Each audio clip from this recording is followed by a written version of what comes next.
season of Lent is just a few days away. It begins this Wednesday on Ash Wednesday, and I want to get a head start this morning on a conversation I want us to have over the 40 days of Lent on how to grow in love.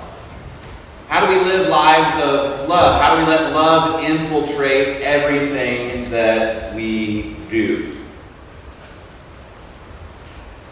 There was a reporter who was interviewing Mother Teresa one time, and the reporter was, as frequently was the case with Mother Teresa, adversarial with her. And he says to her, I don't get the whole Lent thing. What's this all about? Fasting and sacrificing and the ashes and all the rest. What's it all about?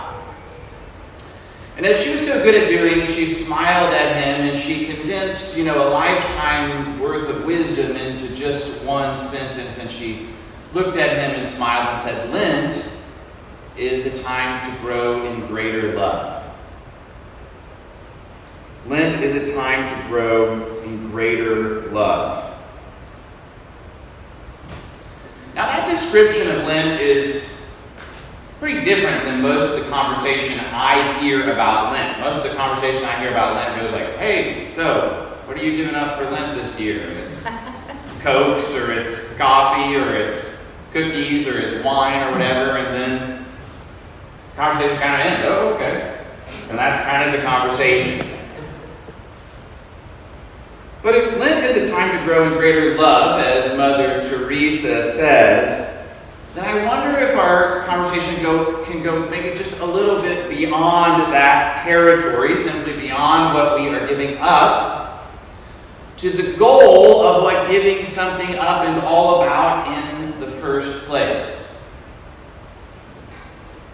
Because the goal of all of our disciplines in the Christian life is to be formed more deeply into the image of Jesus Christ, to have our lives look like His life. And that, as Mother Teresa said, means always to be growing in love, to be more loving people.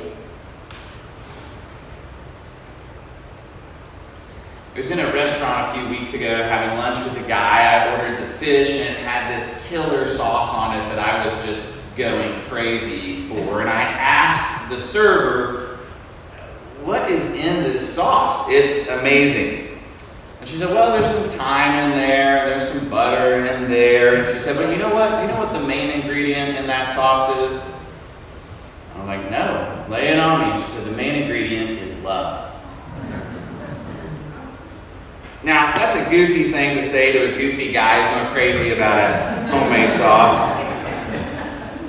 But I have to tell you, I hope that there was a lot of love in it. And in a sincere way, here's what I want to say to everyone this morning, because it's a vision of what I'm asking you to consider this Lent. Let love be the main ingredient in everything that you do. This morning we read St. Paul's famous teaching from 1 Corinthians chapter 13. It's read at many a wedding. It may have been read at your wedding. St. Paul says famously, love is patient. Love is kind. Love is not envious or boastful or arrogant or rude. It does not insist on its own way. St. Paul goes on.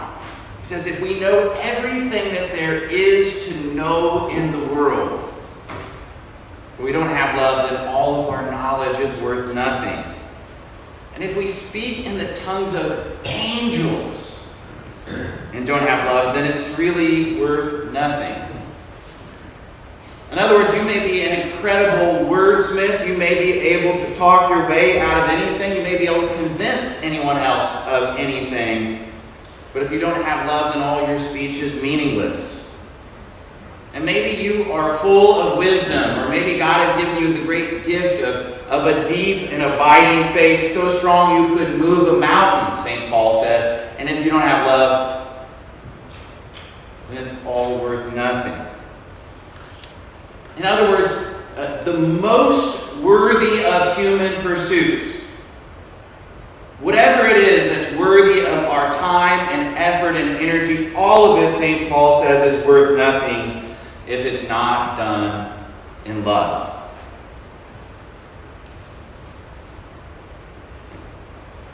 The word that St. Paul uses here in 1 Corinthians chapter 13 as he's talking about love repeatedly is the Greek word agape. And maybe some of you have heard that word before, agape.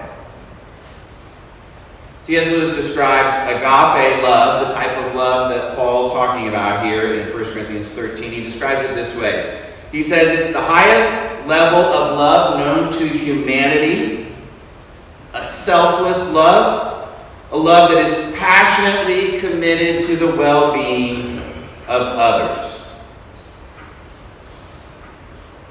So agape love, it's the type of love that causes a man to give away some of his hard-earned money, sometimes to people he doesn't even know, with no real way to even verify if it's had the intended effect. Agape love, it's pulling off the highway to help a complete stranger change a tire. There's no real need for it. Perhaps better put, there's no real need to give it. There's a need to receive it. This type of love sees someone in need and genuinely wants to help, not because others will think well of us, not because we might get some reward, but simply because taking action in that situation is the godly and right thing to do. Taking action because our hearts are turned towards the living God, whose very nature and essence is love. Agape isn't proud, it isn't rude, it isn't self-seeking, it keeps no record of wrongs. In other words, there's no score-keeping. Now, to be clear, agape love, by definition, is unnatural. It's an unnatural way to love. Loving close friends and children and spouses, that's a natural way to love. But agape is not natural, it's supernatural. It's supernatural to love in the way that St. Paul describes for us here in 1 Corinthians chapter 13. It's the way that we see Jesus love, a way that seeks the good of others before self. It's godly and it comes only from God. Years ago, we had a neighbor who we would get together every once in a while and drink wine with. I remember one conversation we had. It was pretty memorable because he was telling me in this conversation that he was just totally convinced that people were not capable of selfless love. There's completely not. Everything he said, every type of love, every action is ultimately selfish. He thought that anybody he loved was ultimately for himself. Now, as he was saying this to me, his wife was sitting next to him. You can imagine how well that went over with the wife. And I'm pretty sure he slept on the couch until he got his philosophy of love straight down, if you know what I mean. But St. Paul is pointing us to this reality that people, all of us, are capable of agape love. Not naturally, but supernaturally, with God's help, with His grace. We can rise above the selfishness of our world. This Greek word agape, the type of love that we are thinking about this morning, it's virtually a brand new Christian invention. This word wasn't around before the New Testament was written. And so it's a new word for a new thing. Agape draws its meaning directly from the revelation of God in Jesus Christ. Agape is a matter of the will rather than a feeling we have. And we know that because Jesus, as we talked about last week, tells us to go beyond just loving all the people that we like, to go love our enemies. love even those we dislike. And so agape is the type of love that we give even when we don't really feel like giving love. Now that's really different. This presentation that I'm making to you this morning is really different than the way that love normally gets talked about in our world. Because some popular versions of love that are prevalent all around us say things like this. I will love you if you love me. I will love you when I can get something out of you. I will love you if I feel emotionally connected to you. I will love you when it's convenient and when it's good for me. It's really different than the type of love that St. Paul is calling us to this morning, because the type of love that we are called to goes more like this. I will love you even when you don't love me. And I will love you even if you don't do anything for me. And I will love you even when you are unlovable. And I will love you even when it costs me dearly to do so. So you see, our culture talks a lot about love. They're using the same word, love, that we're using here this morning. But the understanding of love, as it's usually discussed, is the kind of love that just kind of comes and goes. And St. Paul's talking about an entirely different animal here in 1 Corinthians 13. He's talking about love as the most powerful and the strongest force that there is.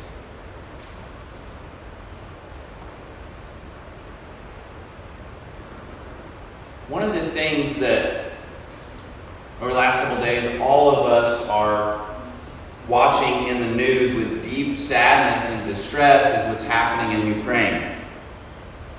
And there's a philosophy behind what's happening. There's a choice that has been made by the Russians to believe that there is something stronger in this world than love.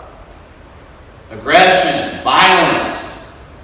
Russia has turned these into substitutes for the real thing.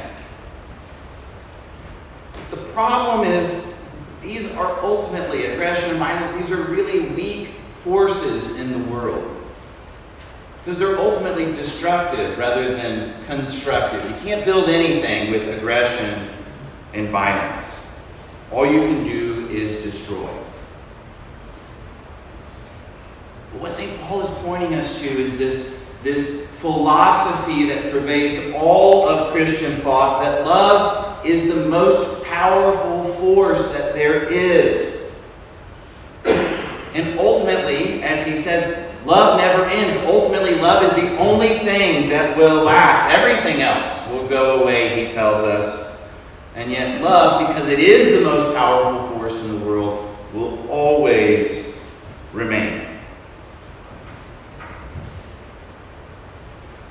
So, with all of that in mind, Lent is a few days away. And if we can remember that Mother Teresa said that Lent is a time for us to grow in love, then as we think about whatever it is that we want to give up and whatever it is we want to take on for Lent, whatever our disciplines are in the days ahead, if we can think of them as opportunities to grow in agape love, to grow in love for God, to grow in love for each other, then these days ahead will be days where we see tremendous power. God's power working in us to change us, to turn our hearts more towards Him, and ultimately to make us more like His Son, Jesus Christ. May it be so. Amen.